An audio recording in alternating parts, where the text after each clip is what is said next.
Look at the money in your bank account. You think it's safe. You think it has value because the government says it does.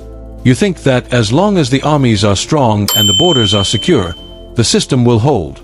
2,000 years ago, the citizens of the greatest empire the world had ever seen thought exactly the same thing. They looked at their silver coins, stamped with the face of Caesar, and they saw stability. They saw eternal power.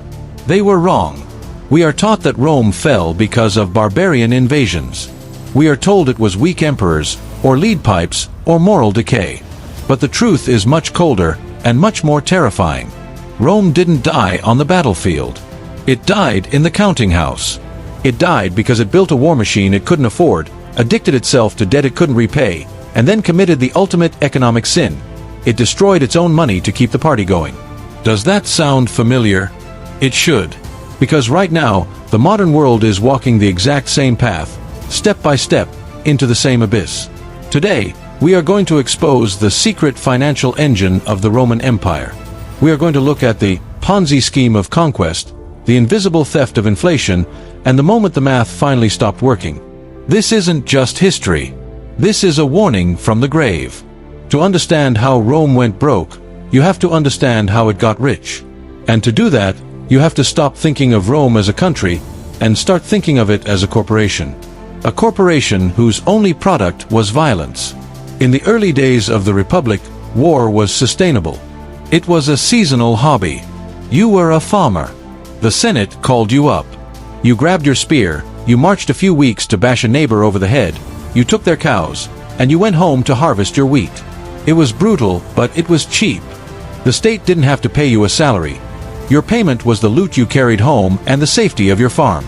But then, the corporation expanded. Rome crushed Carthage. It swallowed Greece. It marched into Asia. Suddenly, the seasonal model was broken. You can't ask a farmer to march to Spain for 5 years and expect his farm to be there when he gets back. The legions needed to become professional. They needed to be standing armies, stationed thousands of miles away, guarding borders in deserts and forests. And here is where the trap snapped shut. A professional soldier needs a salary. He needs food. He needs armor. He needs a retirement plan. Suddenly, the Roman state had a massive, fixed overhead cost. To pay for this, they needed revenue. And the quickest way to get revenue was more war.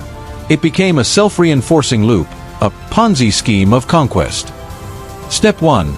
Borrow money to raise an army. Step 2. Use the army to conquer a new province, like Gaul or Dacia. Step 3. Loot that province of its gold, slaves, and art to pay off the loan. Step 4. Tax the new subjects to pay for the army's salary. It worked beautifully, as long as there was always someone new to conquer. As long as the empire was growing, the gold flowed in, the soldiers got paid, and the Roman elite got obscenely rich. But every Ponzi scheme has a mathematical limit. You eventually run out of victims. By the time of the empire, Rome had reached the natural borders of the world. To the west, the ocean. To the south, the Sahara Desert. To the north, frozen forests filled with poor barbarians who had no gold to steal. To the east, the Parthian Empire, which was too strong to conquer. The expansion stopped. The flow of free gold stopped.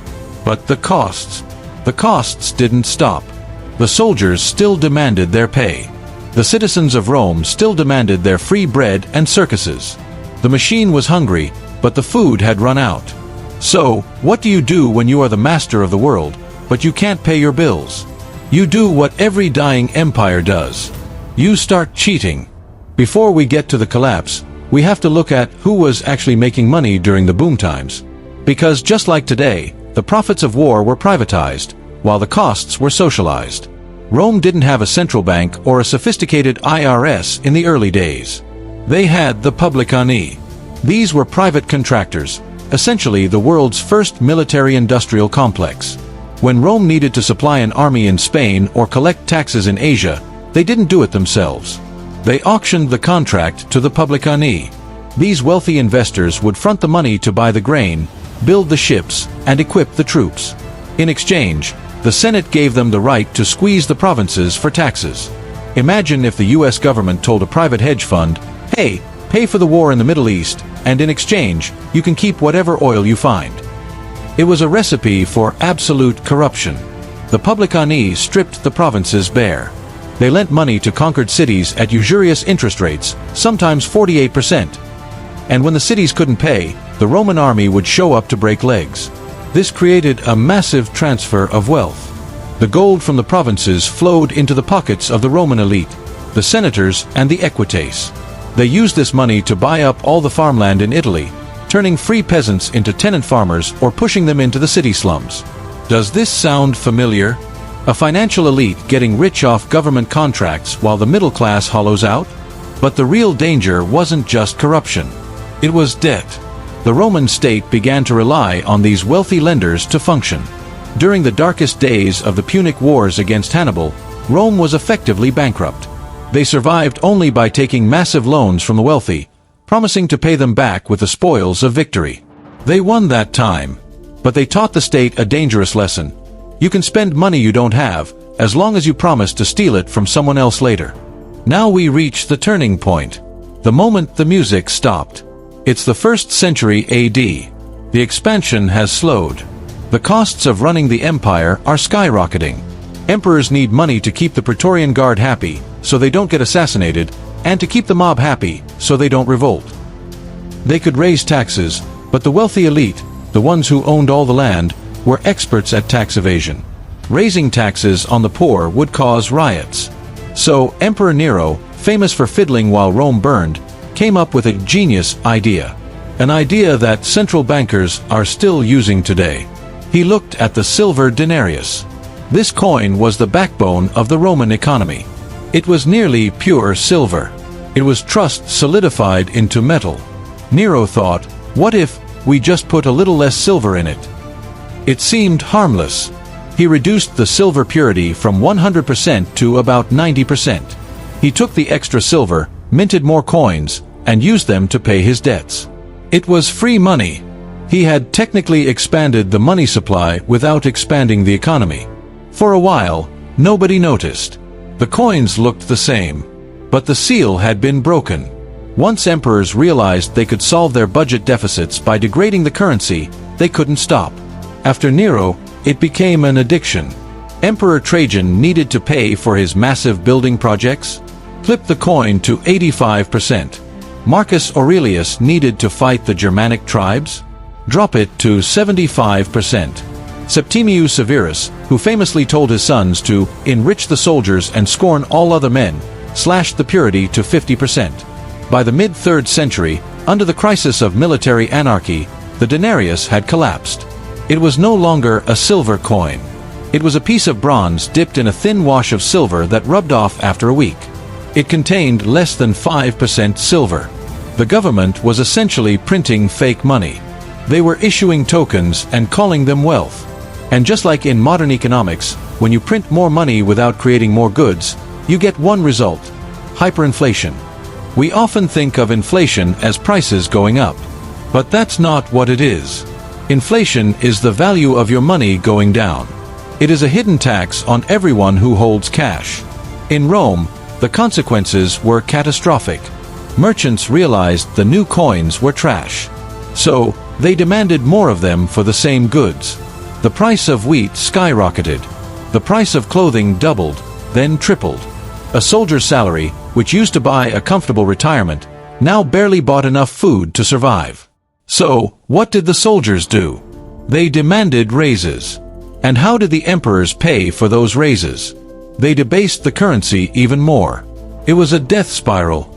The economy began to disintegrate. People stopped using coins. Why would you trade your good wheat for worthless metal? The empire reverted to a barter economy. Trade networks that had spanned 3 continents broke down because there was no trusted medium of exchange. The rich, of course, were fine.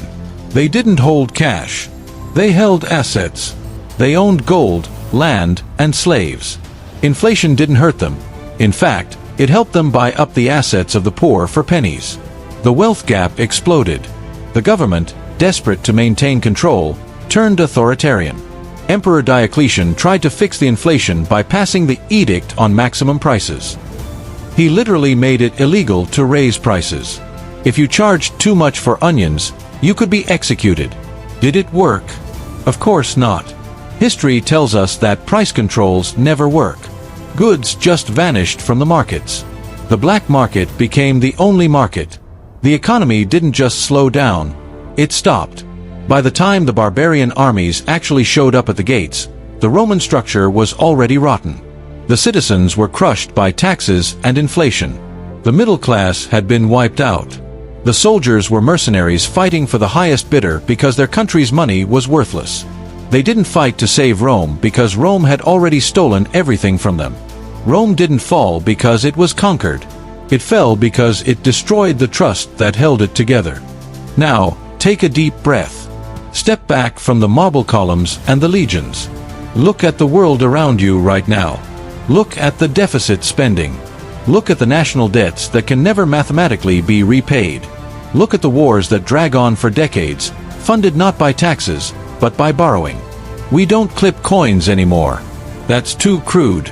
We have quantitative easing. We have digital money printing. Central banks buy government debt to keep interest rates low, effectively flooding the system with new cash to pay for old promises. In the US, the money supply has exploded in the last 2 decades. And what have we seen? Asset prices soaring. Housing becoming unaffordable for the working class. The rich, who own stocks and real estate, getting richer. The poor, who live on wages, seeing their purchasing power destroyed. It is the Nero playbook, updated for the digital age. We are told that this time is different. We are told that we are smarter, that our economists have formulas that conquer the laws of reality. But the laws of economics are like the laws of gravity. You can ignore them for a while, you can use thrust to hover, but eventually, you run out of fuel. Rome teaches us that an economy based on endless expansion and debt is a ticking time bomb.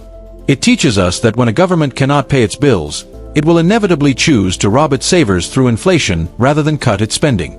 It teaches us that currency is not just money, it is trust. And when you break that trust, you break the society. So, why does this matter to you? Why should you care about dead emperors and melted silver? Because you are living through the sequel.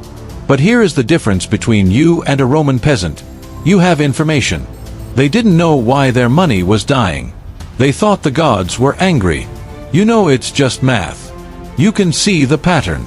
You can see that the system is addicted to inflation. You can see that holding cash is a losing strategy in the long run. The Stoics of Rome, men like Seneca and Marcus Aurelius, taught that we cannot control the world, we can only control our reaction to it. You cannot stop the central banks from printing. You cannot stop the politicians from spending. But you can stop being a victim of it. Understand the game. Realize that inflation is a policy, not an accident. It is designed to transfer wealth from creditors to debtors, from the people to the state. Own real assets. Rome's elite survived because they owned things that had intrinsic value. Land, gold, productive businesses.